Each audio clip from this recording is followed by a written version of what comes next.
Perkembangan yang terjadi dalam waktu 4 tahun pertama pada anak sama besarnya dengan perkembangan yang terjadi pada kurun waktu 14 tahun berikutnya.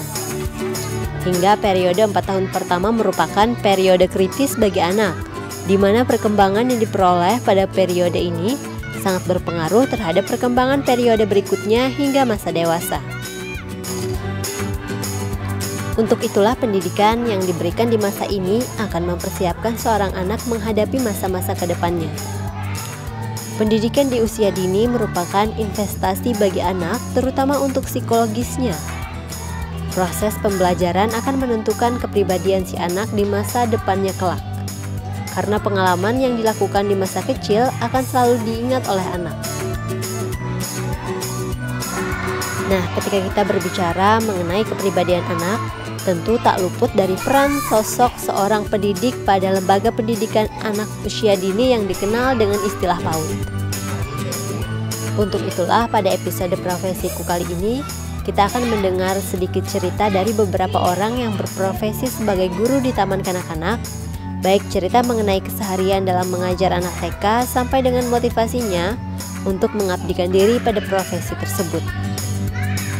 Salah satunya seperti Husnul Hikamah, yang berprofesi sebagai guru PAUD di salah satu TK swasta yang ada di Tabalong, tepatnya di TK Golden Star Kids, sebuah lembaga PAUD yang menerapkan sistem bilingual. Bagi Husnul, semua anak TK adalah makhluk lucu. Tidak peduli seberapa nakal apapun anaknya, secerewet apapun permintaannya, dan seaktif apapun mereka, ia tetap bahagia bersama anak-anak. Profesinya sebagai guru TK mengharuskan ia banyak bergaul dengan anak-anak TK, bergaul dan memasuki dunia yang asing bagi orang dewasa. Ya, dunia asing, karena menurutnya bahasanya tak cukup mampu untuk digunakan sebagai media buat berkomunikasi dengan anak-anak TK.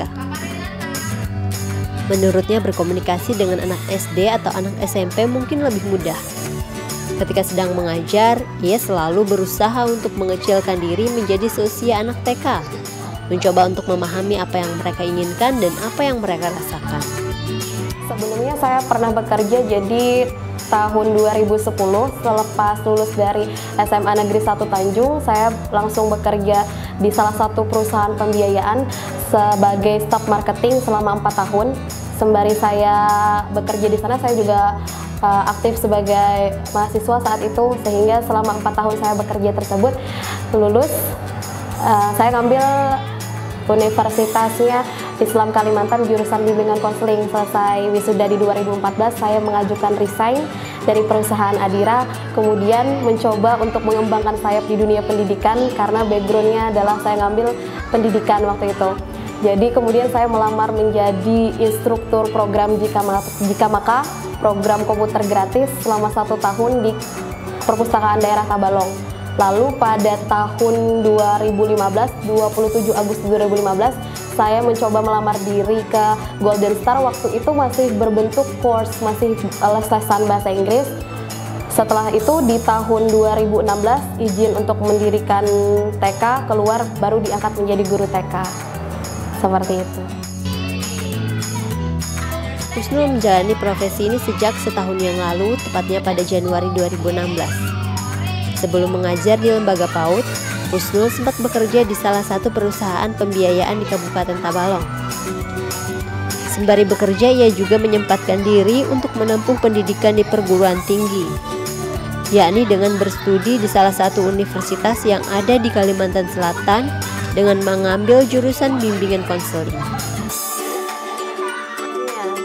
Keseharian menjadi guru TK itu sangat berbeda waktu saya menjalani 4 tahun bersama Adira. Kayak gitu. Jadi di sini semua aktivitas pembelajaran tuh dimulai dari jam 7.30, kemudian berakhir jam setengah 11. Nah, kemudian untuk waktu pulangnya sendiri itu jam 12.30. Selama rentan waktu dari jam 11.30 sampai jam 12.30 kami mengadakan schedule meeting weekly. Jadi ada meeting untuk 1 minggu ke depan. Jadi ada meeting membahas tentang masalah circle time seperti faktanya, kemudian art-nya, videonya, pictures-nya itu dibahas semua sama teacher-nya. Kemudian juga ngebahas ada juga meeting namanya private meeting. Private meeting itu antara saya, guru wali kelas TKB dengan Mrs. K langsung, kemudian TKA dengan Mrs. K langsung, kemudian nursery dengan Mrs. K langsung, kemudian toddler kelas yang barusan juga dengan Mrs. K langsung. Jadi ada private meetingnya itu, jadi untuk menyiapkan materi apa yang akan disampaikan kepada peserta didik di 1 minggu. Jadi nanti ngebahas tentang bukunya, aktivitas-aktivitas buku, kemudian aktivitas IPL, kemudian PE, storytelling, kemudian lagu, mau dancingnya apa. Jadi semua itu dibahas dalam meeting tersebut. Sama juga kita ngebahas tentang meeting morning gathering. Jadi kan setiap pagi sebelum anak-anak memulai aktivitas belajar di kelas ada morning gathering dulu. Nah, morning gathering itu dibahas juga temanya tentang apa, kita diskusikan bareng sama Mrs. K. Jadi aktivitasnya sih seperti itu saja, Mas. Satu hal yang membuatnya tertarik untuk mengajar sebagai guru TK yaitu kesehariannya yang menurutnya tidak monoton. Karena semua kegiatan yang dilakukan di kelas setiap harinya berbeda, serta passionnya yang kuat di dunia pendidikan yang membuat ia ingin mengabdikan diri pada profesi yang satu ini.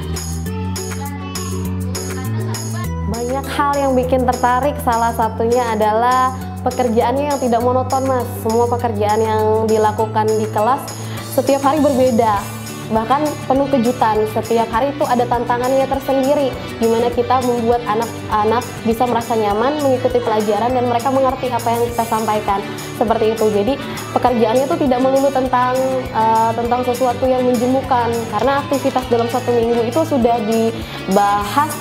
Kemudian nanti bagaimana caranya kita menyampaikan semua itu supaya mudah diterima oleh anak. Jadi itu pekerjaannya itu tidak monoton. Kemudian hal-hal yang itu tadi yang saya bilang tadi, ada kejutan-kejutan menarik dari setiap peserta didik. Jadi seperti itu. Kemudian ada lagi sih, Mas, yang paling jelas tuh karena apa ya namanya, passion, panggilan jiwanya sebagai seorang pendidik, sebagai seorang pengajar yang mengharuskan gimana caranya berinteraksi dengan murid-muridnya seperti itu. Jadi ya seperti itu, Mas. Jadi kalau misalnya menariknya tuh setiap hari kan penuh kejutan. Jadi sama anak-anak tuh berbeda-beda rasanya. Gimana kita harus bersama mereka dalam suatu keadaan yang menyenangkan seperti itu. Kemudian selain itu, menurutnya dengan berprofesi sebagai pendidik, khususnya guru TK, dapat menyalurkan rasa cinta dan kasih sayang kepada anak-anak. Menurut Kusnul, terkadang dengan melihat tingkah laku anak-anak dapat menghibur suasana hati yang tak stabil. Tariknya karena menyalurkan rasa cinta, Mas, rasa kasih sayang terhadap anak. Setiap orang pasti punya rasa cinta dan rasa kasih sayang yang besar terhadap anak.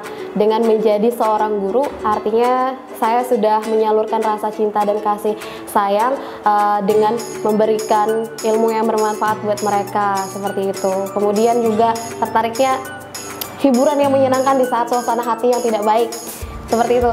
Karena kan guru juga seorang manusia ya, Mas, yang artinya juga punya masalah. Kemudian yang ketika itu harus terbawa di suasana pembelajaran. Jadi ketika berjumpa dengan anak-anak, seketika masalah tersebut hilang dengan berbaur dengan canda tawanya mereka, seperti itu. Selain itu juga untuk menambah wawasan, Mas, wawasan dan ilmu pengetahuan. Karena seperti yang kita ketahui, Golden Star sendiri kan, Mas, setiap minggunya itu dituntut tuh seorang guru untuk mencari tim yang sesuai dengan yang circle time timnya yang sesuai dengan yang akan dipelajari pada hari itu. Jadi misalnya kita berbicara tentang bicycle, apa saja fakta menarik tentang bicycle.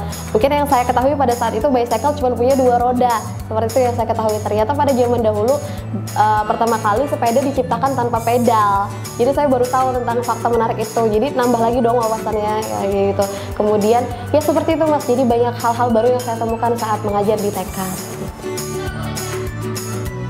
Mengajar anak-anak TK tentunya tidak sama dengan anak-anak sekolah pada umumnya, mengingat usia mereka yang masih belia. Diperlukan sebuah komunikasi yang kreatif agar anak-anak tertarik dan terbawa suasana ketika dalam kelas, karena yang ada di benak mereka hanyalah bermain.